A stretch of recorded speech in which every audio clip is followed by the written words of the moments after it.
Bonjour à toutes et à tous et bienvenue dans Vlog Cinéma.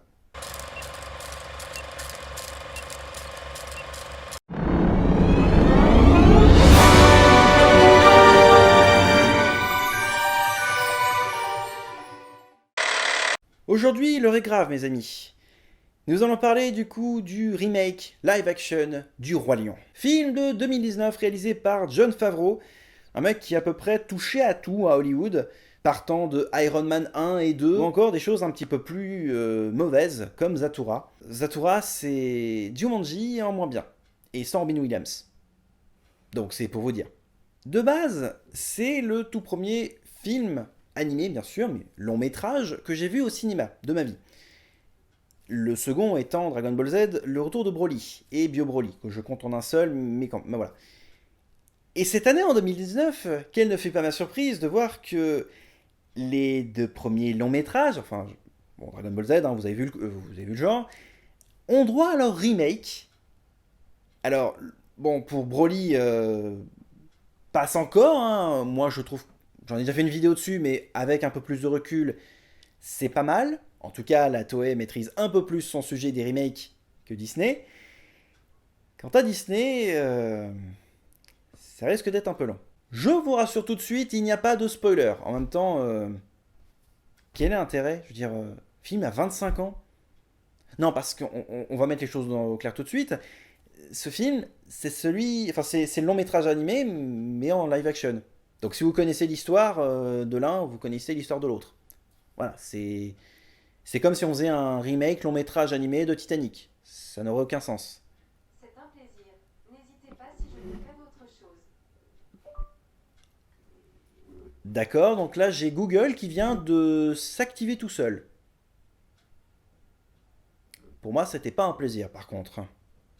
Donc, euh, commençons par un schéma très simple. On va parler du coup de la VF, du graphisme de l'image et des musiques.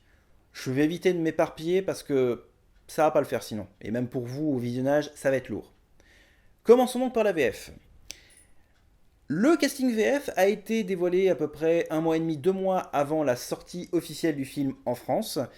Il était composé de plusieurs noms. Alors j'ai pas non plus tous les noms. Tout ce que je peux vous dire, c'est que seul Jean Reno reprenait le rôle de Mufasa qu'il avait déjà interprété dans le dessin animé. À part ça, tout le reste du casting est nouveau. En gros, on a Ryan Bensetti en Simba adulte. Je crois qu'on a Anne Silla en Nala adulte. On a Jamel Debbouze en Timon. Et je connais pas après le reste du casting, mais c'est pour la plupart une bonne partie. Alors je crois qu'il y a Shenzi et Pumba qui sont aussi doublés par des gens, enfin des célébrités, des vedettes, mais pas par des comédiens de doublage attitrés. Peut-être Zazu et Sarabi sont doublés par des comédiens de doublage professionnels. Ça se sent d'ailleurs, même si pour Zazu c'est pas tellement inspiré, je trouve. Ça manque comme ça de parler un peu du nez comme faisait le vrai Zazo. Dommage. Sarabi très convaincante par contre. Mais, et c'est. Ça me fait pas mal de l'admettre, mais c'est dommage de l'admettre. L'un des rares points positifs du film, c'est Jamel Debbouze et la personne qui fait aussi Shenzi. Parce qu'en doublage, c'est les deux personnes les plus convaincues de ce qu'elles font, en fait. En tout cas, qui se sont investies du film. Le reste, Joreno n'est plus que l'ombre de lui-même. Ce qui est triste parce que le Jean Reno que tout le monde connaît, c'est les succès des années 90. C'est Léon, c'est Le Grand Bleu, Le Roi Lion, l'original, le dessin animé. Pour ceux qui ont un peu moins de goût comme moi, le Godzilla de Roland Emmerich, par exemple. Non, pas les visiteurs, faut pas déconner. Euh, mais voilà, c'était le grand Jean Reno. Là, honnêtement, Jean Reno, c'était pas le Jean Reno des grands soirs, des grands jours. C'était pas le Jean Reno des grandes occasions. C'était Jean Reno en mode je suis à 25% en économie d'énergie. Ce qui est triste. Voilà, c'est dommage. Ryan Bensetti en Simba adulte est pas incroyable. Il en fait trop. À tel point que c'est un comble, c'est Jamel Debbouze qui lui demande hey, stop, ralentis. Enfin, son personnage de Timon, je veux dire, qui lui dit hey, stop, ralentis, à la fin de Hakuna Matata. C'est symptomatique du film. Il essaye d'en faire trop. Et justement, à trop vouloir en faire, ben il n'en fait rien. Et c'est dommage. Maintenant qu'on a évoqué le doublage du film, parlons de l'aspect graphique. Je vais être franc avec vous, le graphisme est beau. En même temps, un peu qu'il est beau, c'est censé être des choses représentatives réelles, donc jusque-là, ok. Au niveau de l'aspect graphique des lions, je reste sceptique. C'est pas. Enfin, c'est beau, mais. Je sais pas, enfin, c'est. Ça manque de quelque chose, enfin, c'est. Il y a quelque chose qui trahit un peu là, enfin, c'est. Bon, après, si je prends d'autres choses, d'autres exemples, Timon est très convaincant, Pumba est très convaincant, Zazu me paraît convaincant, Rafiki me paraît convaincant, c'est cool. Voilà, c'est Rafiki me paraît convaincant. Sinon, ouais, les lions, il y a un truc qui me gêne. Enfin, je ne saurais pas dire. Les hyènes, ouais, ça passe. Voilà, mais après, il y a quelque chose qui trahit. Ça essaye d'être trop réaliste, mais justement, à trop en faire, ça ne l'est pas. Enfin, on frôle l'Uncanny Valley, pour ceux qui connaissent. C'est-à-dire que l'œil sent qu'il y a quelque chose qui va pas. Et du coup, ça trahit tout le truc. Mais ça passe. Pour des enfants, ça passe. Hein. Juste pour les adultes qui seront un peu chieurs comme moi, ça fait chier tout le monde. Mais pour les enfants, ça passe. Voilà, honnêtement, c'est pas le problème. Donc, graphique, c'est fait. Parlons de la musique. On va commencer par ordre chronologique. L'histoire de la vie. Vous avez pris une personne qui avait fait un marathon avant parce qu'on la sent un peu essoufflée sur l'histoire de la vie quand même. Hein. C'est où est la beauté et la maestria de l'interprète original? Parce que là, vous avez pris une chanteuse au rabais Leader Price. Je suis sûr qu'à Lidl, ils ont un peu mieux. C'est dire. Je suis déçu. Après, sur Je voudrais déjà être roi. Non, toujours pas. Non, non. Encore une fois, on se fout de la gueule des gens. Et là où le Je voudrais déjà être roi colle plutôt bien sur le graphisme du dessin animé avec, pas la chorégraphie, mais les déplacements des personnages, le côté cartoon, etc. Ça collait plutôt bien. Surtout qu'en plus, il y avait dans le dessin animé des choses, des réparties entre Simba, Nala et Zazu, qui dans le dessin animé justifiaient certaines lignes de dialogue ou des jeux de regard, des gestes, etc. dans le dessin animé, qui absolument ne sont absolument pas présents dans le film. Et qui du coup ringardisent totalement certaines phrases et qui du coup enlèvent tout le sens. Le Hakuna Matata est cool jusqu'à ce que Ryan Benzetti en fasse trop.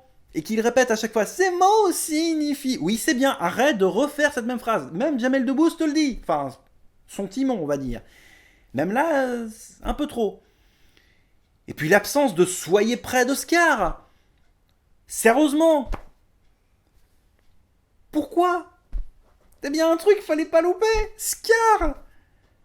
Bon, j'attendais pas de faire une performance digne de Jean-Pierre, mais quand même.